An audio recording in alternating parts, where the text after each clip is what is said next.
Let's see how it can handle the combat. We have some higher level Varun ships. Can we defeat high level Varun ships? Look like pretty much we can. There is one more flying away. Stop. Stop boosting away. Can boost after you. What do you think, that you are the only one with the boost on this battlefield? And now you have no shields. And that's how fast you die. That's how fast you die.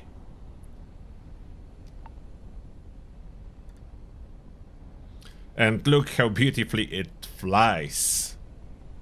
That's the ship. That's the ship. Let me try to show you all around. I think it end up pretty much. Pretty. Look at that. Star Trek inspired. Ship in space. Side-mounted engines. Fusion reactor. Heavily armed. Quite tanky. Huge cockpit.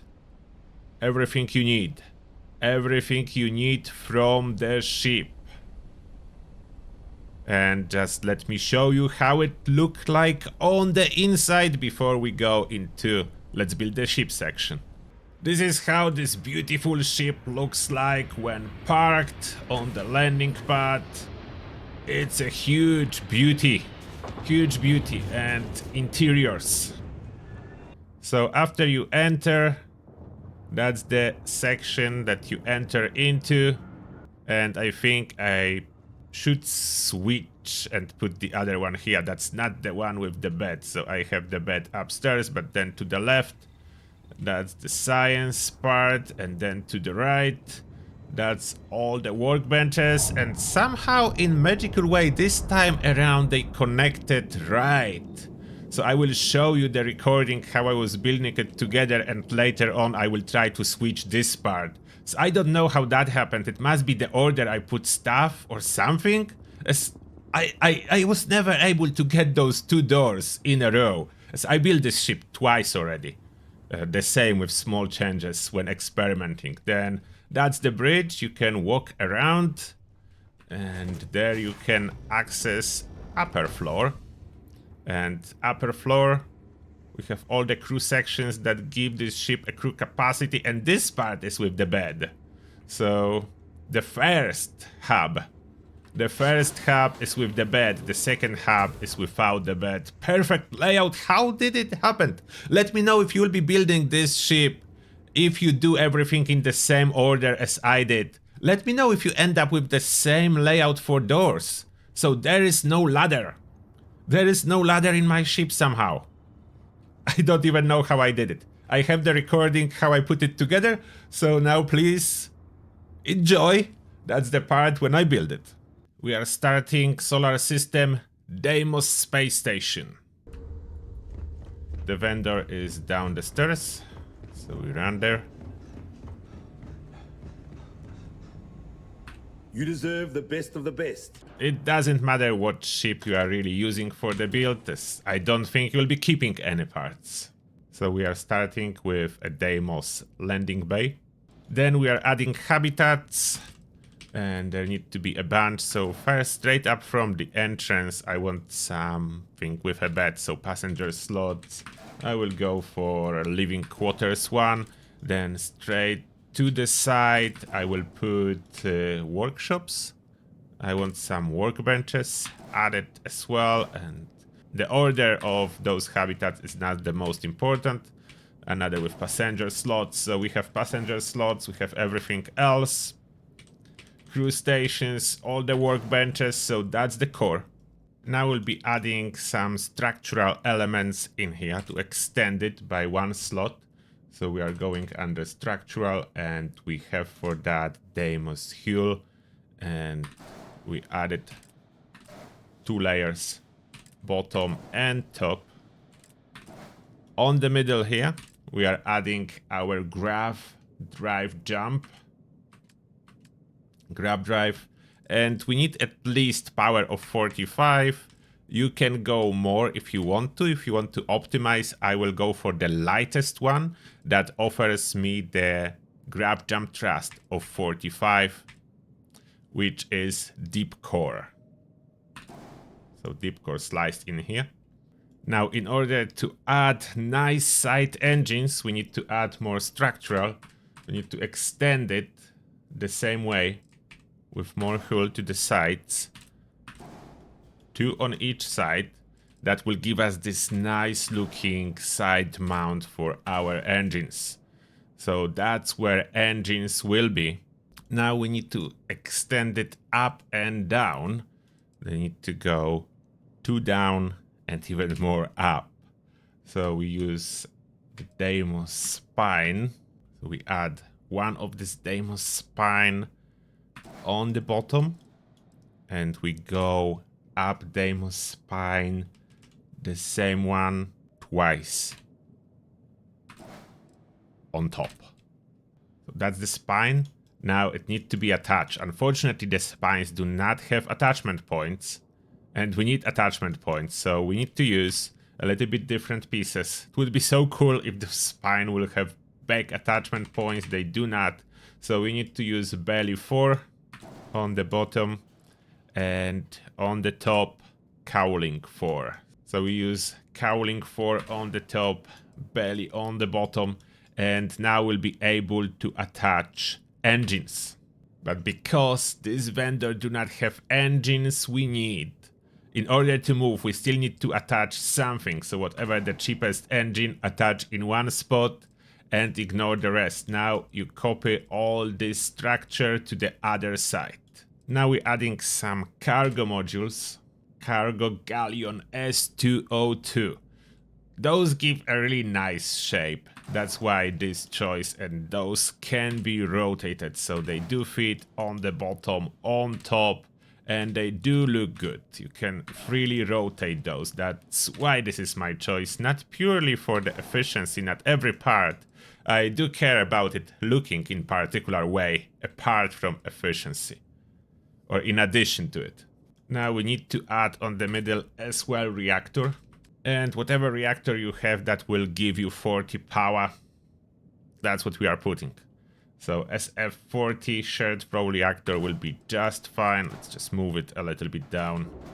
Let it fit nicely. Now our ship will need some fuel, so we are adding fuel here on the side, fuel tanks. And I'm choosing the ones that will give it nice shape as well. Sometimes look is important. So I'm using M50 Ulysses tanks on both sides. They are cool because they do fit on both sides. Okay, lower please. It will be nice to have a shield, so let's attach shield on top. That's for the look purposes, and I'm going for the one with highest shield health assurance, SG 1800. Somehow 2000 is worse than 1800. I don't know how this stuff works, but lower number, better shield, so attach it. Then we need some elements that will be used later. So we go again under structural and we add the cowling, but we reverse it. So it goes this way on both sides, the same. Reverse it once, the cowlings. Now let's look on the bottom as we need to add some landing gear so this ship will be able to fly. To don't result in errors. So the gear, we are adding landing gear from Deimos. Both slots will be taken by the landing gear. And as we are on the bottom as well, let's add here a docker. We do need a docker. So this one is flippable. It will fit perfectly in this spot. It's top and bottom docker 110 dp. So we slice it in. At this point we still have an error that the ship is missing a cockpit, as obviously it is, and there is no cockpit we want. So add whatever cockpit you have with you, or the cheapest one possible. The ship I used for this build have this cockpit, so just slap it in, and this way you will be able to save the build. As that's basically what we need from this place. So we save this build and we move. And we are not moving far, we are moving to the Titan moon of Saturn and New Homestead. Here, ship technician will have remaining pieces for us. Not all of them, but a lot of remaining pieces. So, we need weapon mounts. The very unique weapon mounts only available from Nova Galactic, so we have those two front mounts. And on the sides we do add a wing weapon mounts. Nova wing port one side and the other side the same. Now we have additional components to finish our shape that we are adding in here. And those are those Nova cowling. You just need to switch ones to the right. And you add on top and on the bottom. One here. Another one. And reverse, yeah. It's a lot of rotating. You need to switch to the second option and then rotate. Flip, I mean. That's Z button on keyboard, some other button on console. And that's add the shape. And then we can move that one slot. So it looks so cool that the generator is a little bit detached from everything else, like for safety. The nuclear power generator. And the most important piece, we're finally replacing the cockpit, as that's the place when there is this Star Trek type of a cockpit.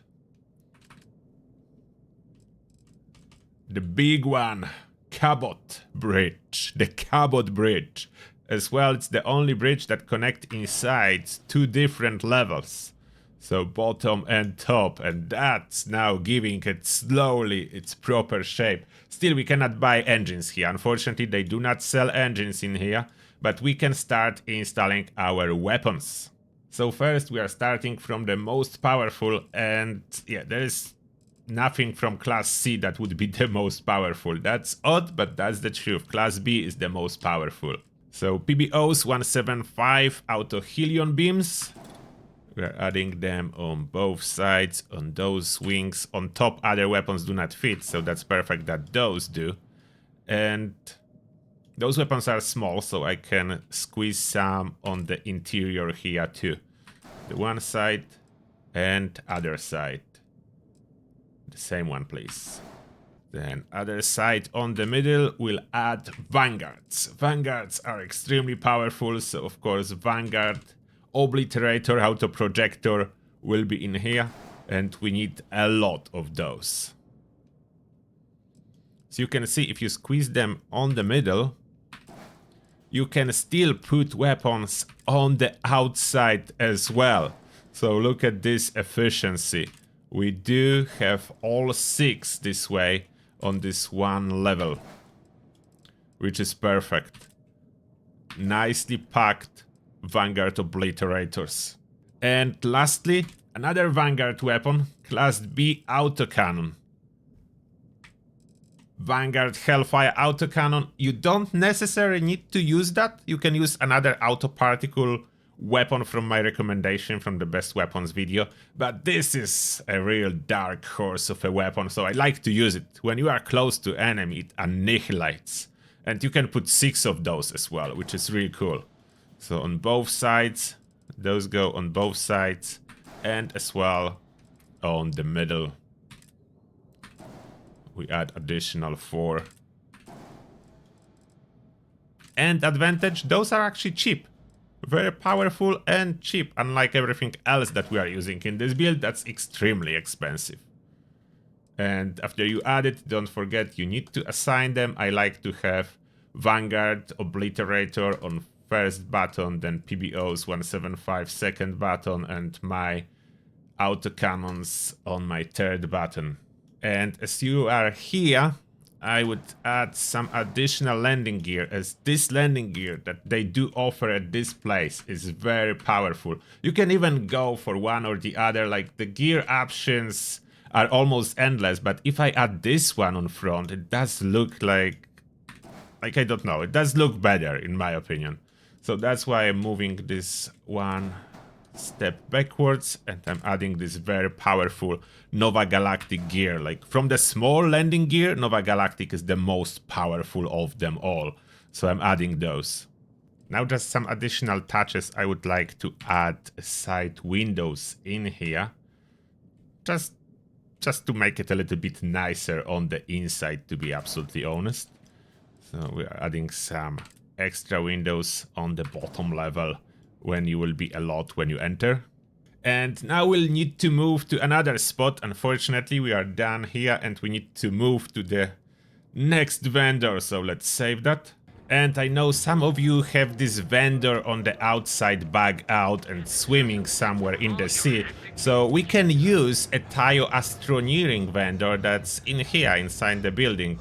I will show you which button to press in case you don't know, but it's in here.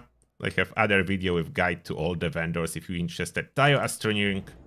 And here we go to the right, and downstairs we'll talk with this lovely lady, it's so Veronica. nice to have you here. How can I? We've got something.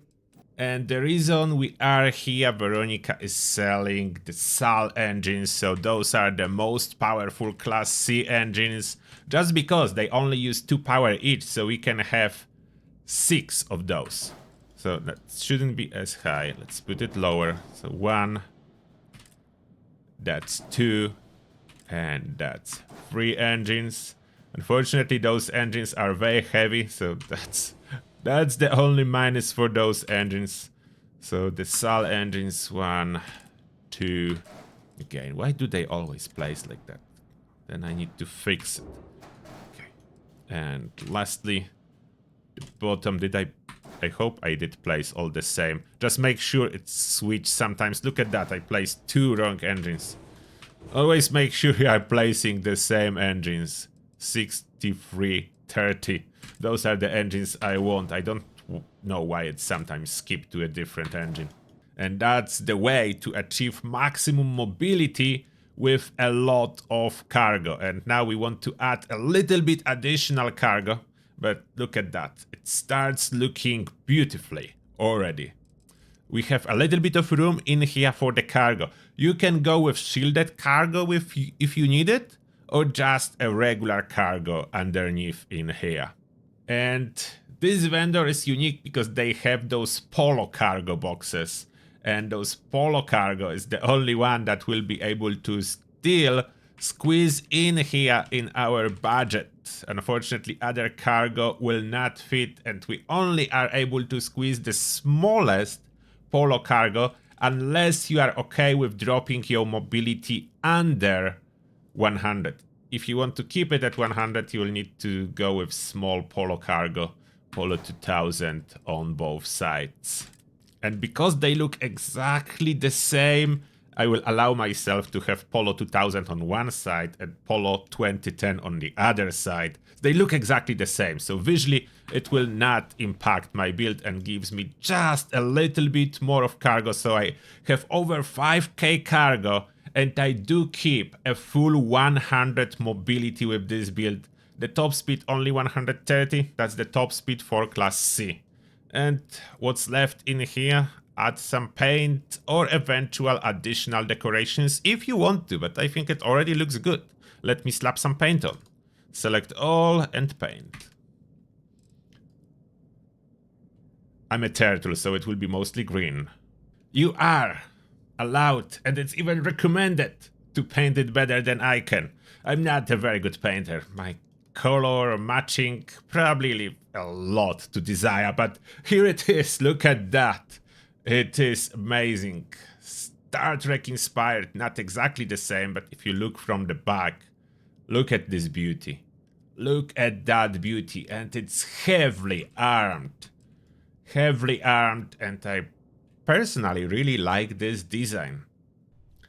So I hope you will enjoy this build. Let you know what kind of modifications you decided to implement to it, and did it work out well? I'm curious to hear from you.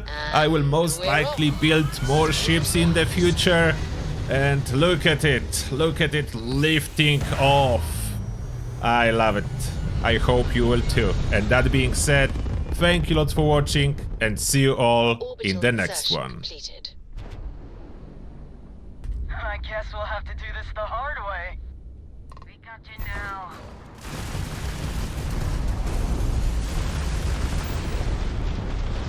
Soldier lines offline.